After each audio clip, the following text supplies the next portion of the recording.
to now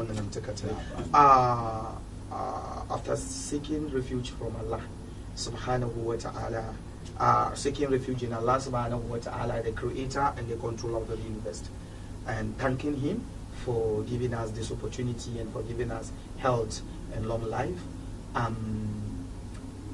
The topic we are discussing, or the topic in question, is the tarbiyah, the Muslim way of child upbringing, or child upbringing in the Islamic perspective. We said that child upbringing has two definitions: technical and linguistical. The technical one says that it is the ability to inculcate in your son or your offspring. It is the ability to inculcate in your son or offspring, right? You say your child, the virtue of Islam. In fact, the virtue of Islam. You understand? And to let him know the purpose of his creation. The purpose of his creation. You understand? So this is the technical definition of child upbringing in Islam. The ability to inculcate in your son the virtues of Islam. In fact, you know, that because the exclusive rationale behind God creating human being and the jinn is to worship him. That is the exclusive rationale behind God's creation. That is what God said in the magnificent Quran. Chapter 51, Surah Al-Zariyah, verse 56, 57 and 58.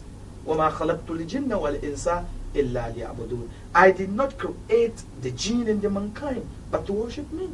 That's the purpose of God's creation, to worship God. Know God and worship him. So if a Muslim cannot achieve this kind of upbringing, set your child's mind towards knowing God, who created him. Why does it exist? If you fail in that direction, woefully, you have failed in your tarbiyah. Woefully, you have failed in your tarbiyah. So the exclusive rationale of his living is what you should inculcate in him first. And that is his purpose in life. The purpose of his life is to worship Allah subhanahu wa ta'ala. This is a technical definition. But the linguistic definition, according to Al-Raghib al-Asfahani, he said that, like I said, هو إنشاء شيء حالا وحالا إلى تكملة.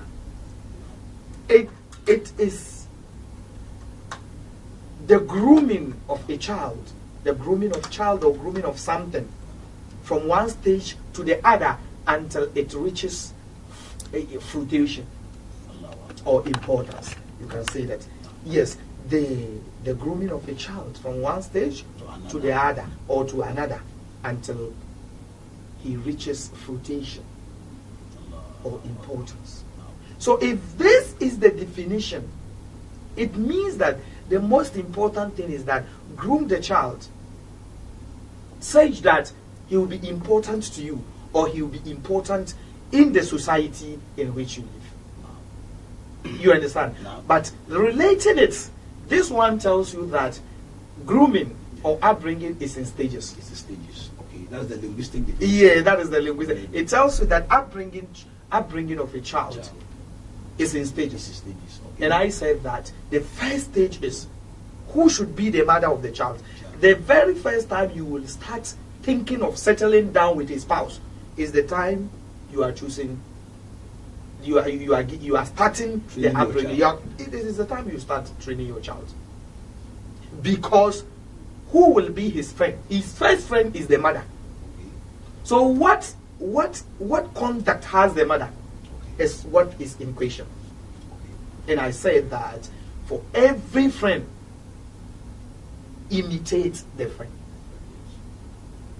You understand? So if the mother is anyhow, the child will be anyhow. And I cited an example whereby during the reign of Hazrat Umar radiallahu ta'ala anhu, came to him a man alongside his child, complaining bitterly to Hazrat Umar, this my child, he doesn't follow my instructions. Umar started blaming the child, after which the child asked, I have duties on my, I have duties as a child, right? Or as a son. Does my father also have duties on me? Hazrat Umar said yes. And he said, first, choose a good mother for your child. Secondly, give him a good name. Thirdly, teach him the word of Allah, which is the Quran. Give him good tarbiyah, good upbringing. When Sayyidina Umar finished, the guy asked permission and told Sayyidina Umar, he said, Ya Amir al-Mu'minin, or you leader of Muslims, my father has cheated on me. Why? Because my mother is a prostitute. He did not select a good mother for me. He picked her out of nowhere. Secondly, my name is not a good name. I'm called Ju'la. It's an insect in Hausa that we call abuzuzu. It molds feces. When you go to shit, you see that then it molds feces. Yes. So we call him Buzu. I don't know the name, but that is the name we call it in Hausa. And then we in Mampursi we call it Balambini. Ibn Sanduguli. That is the name he gave me. He didn't send me to.